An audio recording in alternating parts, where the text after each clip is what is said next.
To enable the cloth simulation, we have to go to the settings of the skeletal mesh. So let's double click on that to open it. It's going to be the one that is having a purple bar at the bottom of this asset. And then we're going to go to the back, and then you wanted to go turn on section selection, and right click here on escape, and then create Cloth Sim data. I'm going to change that to cape and hit create. One more time, right click on it, apply the Cloth Sim data with our new asset. When that is done, it's going to compile, and when that is done, you will have the colors back, and you can now start defining how the class behaves. So it's almost there. My computer is doing other tasks, so it's a little slow. Alright, that is done. So as you can see, my texture goes back, and then next step will be click on the activate class painting. So that give you this painting 2 for paint the class. Okay, so go down to the class data settings. You can click on that to paint it, and then you have this brush here. I'm going to change the brush size underneath the brush portion, change the size to something smaller. Okay, I'm going to paint on these areas at the bottom. Okay, what this basically does is telling those parts to be able to move. Now how far they can move is going to be defined on this value we painted down. So 100 means they can move 100 units away from their original or their rigged position. Purple means 0. Okay. Now after that, let me just maybe go over just a little bit more. I think those are all supposed to be moving. Now go to the 2 settings of the painting. I'm going to change that to smooth and hit down smooth mesh a few times until I'm smoothing that to the very edge of this garment. Just leave a little portion of those this cape to have the purple color to fix those guys from moving. Other parts should be moving nicely. Okay. Now I'm also going to click in the middle just to smooth it a little bit more. Alright, cool. Now when you're happy with that, just hit this close button. As you can see, the class pops out like that. Now why is it doing that? Well, the reason for the class to be doing that weird thing is because the collision is actually not from the actual geometry. That would be too expensive to calculate. So the collision is actually coming from the physics asset here. So let's go ahead and click on that, and see, now you see why it's having this turtle back. It's because this big capsule here in the middle is actually blocking it. So I'm gonna go ahead and select it, and then I'm gonna make it smaller by pressing R and scale it in and drag it up. I can also go to the details panel and say go down to the body setup, open primitive, open capsules, open the first element underneath this array, let zero out the values to move them to move this capsule back to where it belongs, which is actually the span 03 joint. Okay, I'm gonna also make all the rotations 0, so that they're not rotating. I just need to shrink it in to give it actually the proper size. Let me repeat that for this guy here. That's span 02. It's also tilted. So again, I'm gonna zero out those guys, and then zero out X, Y, Z on rotations too, and just squeeze them in to make them shorter to fit with the size of the body. And go to the back and see if it's poking back too much. It's fine, I guess. Let's see what's that part. That's pelvis. Right. So I'm gonna do the same thing. So 0, 0, 0, and 0, 0, 0, and then squeeze them in.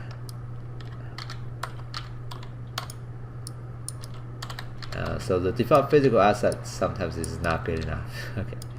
Alright, so that's gonna be good enough for my cape to work properly. So I'm gonna save the asset, save it here too.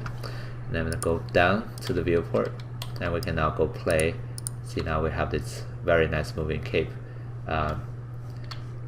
being created. Okay. Alright, so that's basically how you do classing. And with that being said, you can also use this same technique to do the class setup on the hair. So let me press escape to go back and double click on my skeletal mesh again, and this time I'm gonna go right click on the hair and say you're also going to be using the you're going to be assigned with a new closing data. So I'm going to go right click there and then say hair and create as many as you want, or there is a limitation, I'm not sure, but just the field shouldn't be limited. So I'm going to go one more time, right click, apply data, the new data we created. Okay, it's going to again recompile. And when the compilation is done, the color will go back, and then we can start painting the garments weighting again. Those are not weightings. Those are basically again the number that, or the distance they can move. So again, let's go to the active pen class painting, select the hair, and then let me actually zoom in, and then use this brush again and make the radius smaller. I'm gonna paint these areas on the back.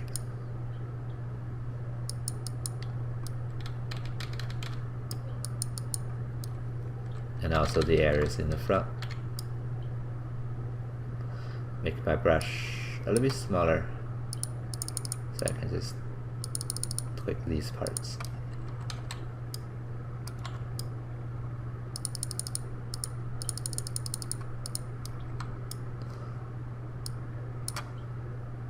For this very small piece. Okay. And then I'm gonna go again use my little smoothing trick, smooth mesh, to smooth those guys to the very edge.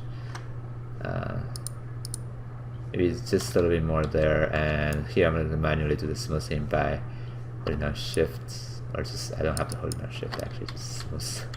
That should allow me to smooth these guys. I also don't want them to be moving too much. And here I want this guy to also have some values, so go back to brush and click there to add some, and then go to the smooth this guy.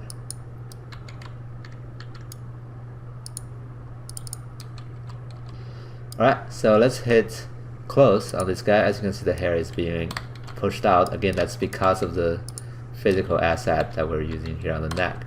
So let me go ahead and fix that. Grab this capsule component, I'm going to zero out XYZ on all 3 dimensions, all 6 dimensions, right?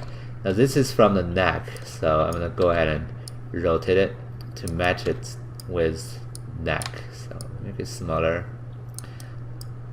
and yeah, position it to cover the neck. Let me turn off this angle snapping so that when I rotate, it's more fray. Maybe just a little bit bigger. You want it to be a little bit bigger than the actual geometry underneath it, so that it's going to be guaranteed to not have clipping. Now I have this part now, but I do need those guys to be also colliding with the head.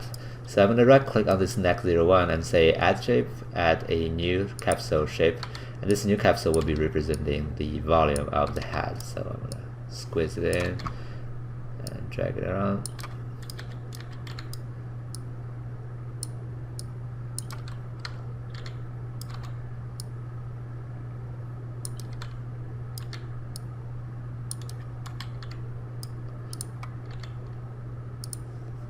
Make it go up a little bit more.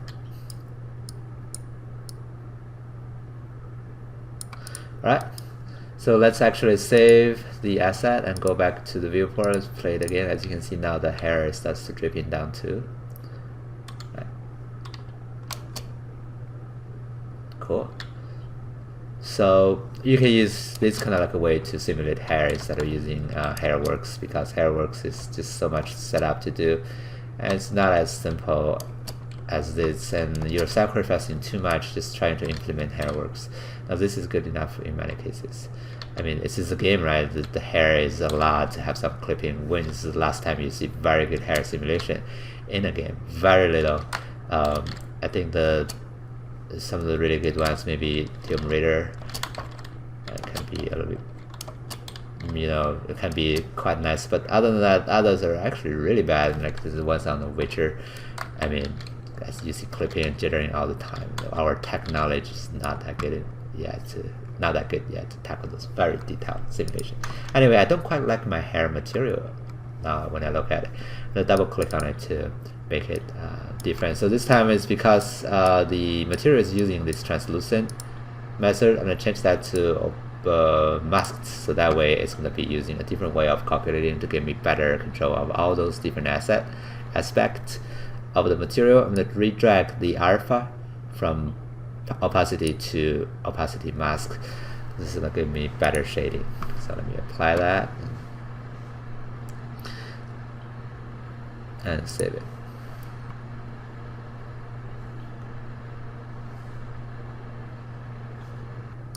When that is done, let me close this guy and let's go play it again. You can see my hair shading is a little bit more better.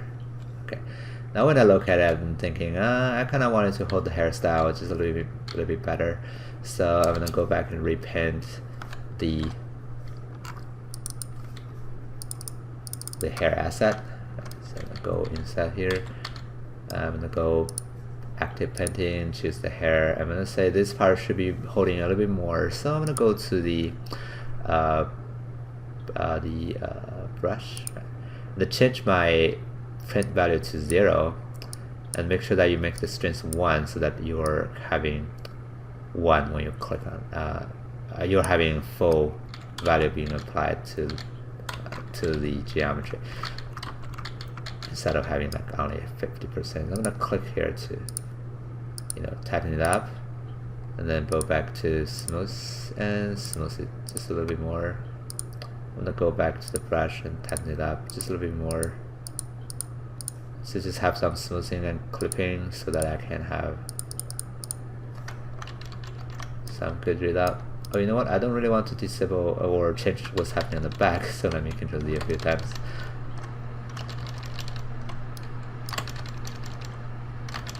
I'm gonna do it differently. I'm gonna smooth it, use my brush instead. So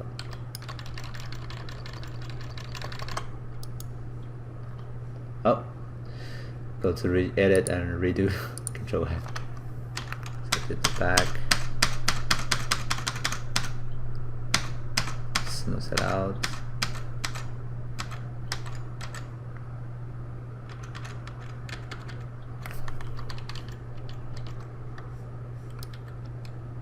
I'm gonna manually use my smoosh and have a smaller radius. Let's click on that area.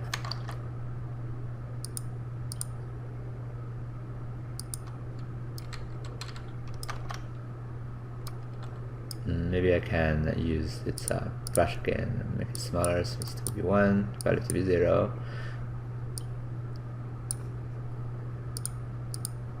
Maybe just adding in a little bit more, and then I do my smooth.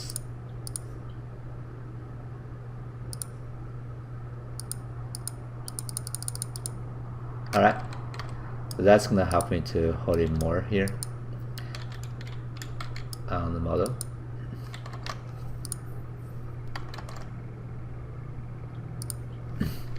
So let me save the asset and then take a look at it again. Now it's fine-tuning stage, so you can spend as long as you want in this stage. I think I need more collision again, so let me go back to the asset. Oh, you know what? I lost my hat.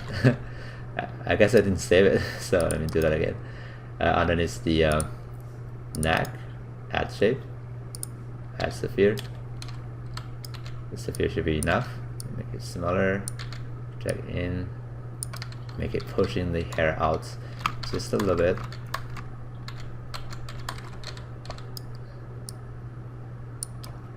Pushing the hair out just a little bit. Okay, save it. Make sure that I save all the asset. This one has to be a re-click and close to update. Alright, cool. So that feels better. I'll go ahead and play my game again. See, now I have a much better hair style. The style is holding better, but the bottom is still moving. Exactly what I want. Okay. Alright, so that's gonna be the setup of the Cloth Sim, and you know what? Let's finish. This is not really complicated. So one last thing you wanted to do, or you can do, is here you can go double click on the model and go to the asset details. Scroll down, you have the Cloth Sim. Open that, you have two Cloth Sim properties. That's the cape and that's the hair. You can open the property, and under this Cloth configuration you can tweak the physical properties of it. But it's actually behaving pretty good. I'm not going to change anything. If you wanted to, you can look at those numbers. I'm not going to explain everything what they're doing. Just drag those guys and see what they're doing. Anyway, so that's going to be the property, the physical property that you can change. We can go ahead and also apply wind. So go to the modes and let's search for wind. Drag in a wind directional source and make it blow that way by rotating it. And then I'm going to change the speed to like 10 and strength to 1 so that it's blowing. Hit play. You can see now the wind is blowing the hair. Okay, maybe too much. So I'm going to change the speed to maybe, I don't know, 4. And then hit play again. You can see we have some wind blowing.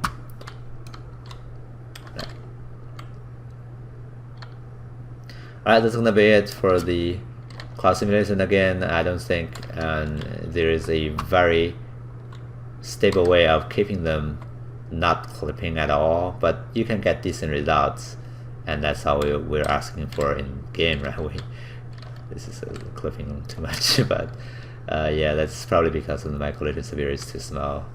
But anyway, so this is gonna be it for the cloth simulation. There's not that much to talk about because it's just a simple tool, and it's actually also very easy to set up. So I hope that it's something that can help you with your project when you need to have hair and cloth. Alright, thanks for watching. See you next time.